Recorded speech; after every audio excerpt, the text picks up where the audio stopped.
നമസ്കാരം. ഒരിടത്തും യോജിച്ചു പോകാൻ കഴിയാത്ത നിലപാട് കോൺഗ്രസിനെ പ്രതിപക്ഷത്ത് ഒറ്റപ്പെടുത്തിക്കൊണ്ടിരിക്കുകയാണ്. കേന്ദ്ര സർക്കാരിനെതിരെ ഏത് കേസിൽ പ്രതിഷേധിക്കണമെന്ന ആശയക്കുഴപ്പം പ്രതിപക്ഷത്തിനുണ്ടാകുന്നത് സ്വാഭാവികം. കാരണം അത്രത്തോളം കേസുകെട്ടുകൾ പ്രതിഷേധിക്കാൻ മാത്രം ബി സർക്കാർ ചെയ്തു വെച്ചിട്ടുണ്ട്. ഓരോന്നിൽ പ്രതികരിച്ച് കഴിയട്ടെ, എന്നിട്ടാകാം അടുത്തത് എന്ന നിലയ്ക്ക് ഒന്ന് അടങ്ങി നിൽക്കാനൊന്നും പറ്റില്ല. എന്താന്ന് വെച്ചാല് ഓരോ ദിവസവും മോദി സർക്കാർ ഇങ്ങനെ ജനവിരുദ്ധ നിലപാടുകൾ എടുത്തുകൊണ്ടേയിരിക്കും. അദാനി വിഷയത്തെക്കാൾ വലുതാണ് യു പിയിലെ സമ്പന്നിലുണ്ടായ വെടിവെപ്പെന്ന സമാജ്വാദി പാർട്ടിയുടെ നിലപാടാണ് ഇപ്പോൾ കോൺഗ്രസിനെ പ്രതിപക്ഷ നിരയിൽ കൂടുതൽ ഒറ്റപ്പെടുത്തിയിരിക്കുന്നത്.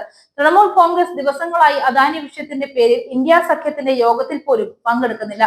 ഇന്നലെ പാർലമെന്റ് വളപ്പിൽ ഇന്ത്യ സഖ്യം നടത്തിയ പ്രതിഷേധത്തിൽ നിന്ന് വിട്ടുനിന്നത് അതേസമയത്ത് മറ്റൊരു യോഗമുള്ളതിനാലാണെന്ന് സമാജ്വാദി പാർട്ടി വൃത്തങ്ങൾ സൂചിപ്പിച്ചു. എന്നാൽ ഈ വിശദീകരണം തൃപ്തികരമല്ലെന്നാണ് മറ്റു കക്ഷികൾക്കിടയിലെ സംസാരം.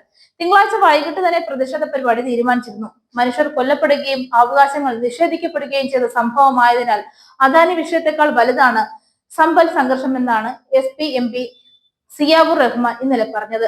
സഭാ നടപടികളുമായി യോജിച്ചു പോകാൻ ഇന്ത്യ സഖ്യം തീരുമാനിച്ച ശേഷം ലോക്സഭയ്ക്കുള്ളിൽ ഇന്നലെ നടത്തിയ പ്രതിഷേധം അപ്രതീക്ഷിതമായിരുന്നു. പിക്കൊപ്പം നടുത്തളത്തിലിറങ്ങുന്ന കാര്യത്തിൽ പോലും കോൺഗ്രസിന് ആശയക്കുഴപ്പമുണ്ടായി. താങ്ങൂല് വിഷയത്തിൽ കോൺഗ്രസ് നേതൃത്വത്തിൽ നടത്തിയ വോക്കൌട്ടിൽ പി ഇന്നലെ സഹകരിക്കാതിരുന്നതും ഈ നിസ്സഹകരണത്തിന്റെ ഭാഗമായിട്ടാണ്.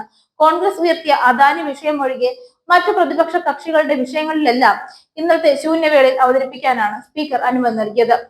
പിക്ക് സമ്പൽ വിഷയം, DMKക്ക് ഫെയ്ഞ്ചൽ ചുഴലിക്കാറ്റ്, തൃണമൂലിന് ബംഗ്ലാദേശ് വിഷയം എന്നിവ ഉന്നയിക്കാനായി. ഇത് പ്രതിപക്ഷ ചേരിയിൽ ഭിന്നത സൃഷ്ടിക്കാനുള്ള ശ്രമമായാണ് വിലയിരുത്തപ്പെട്ടത്.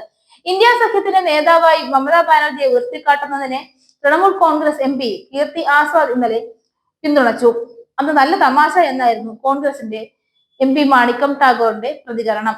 കോൺഗ്രസിന്റെ കേരള ഘടകത്തിൽ മൊത്തം ഭിന്നതയാണ്. അതെങ്ങനെയെങ്കിലും ഒത്തുതീർപ്പാക്കാൻ വേണ്ടി കിണഞ്ഞു ശ്രമിച്ചുകൊണ്ടിരിക്കുമ്പോൾ തലപ്പത്തുള്ളവരുടെയും പരിപാടി ഇതൊക്കെ തന്നെയാണ്. പിന്നെ എങ്ങനെ ഒറ്റപ്പെടാതിരിക്കും?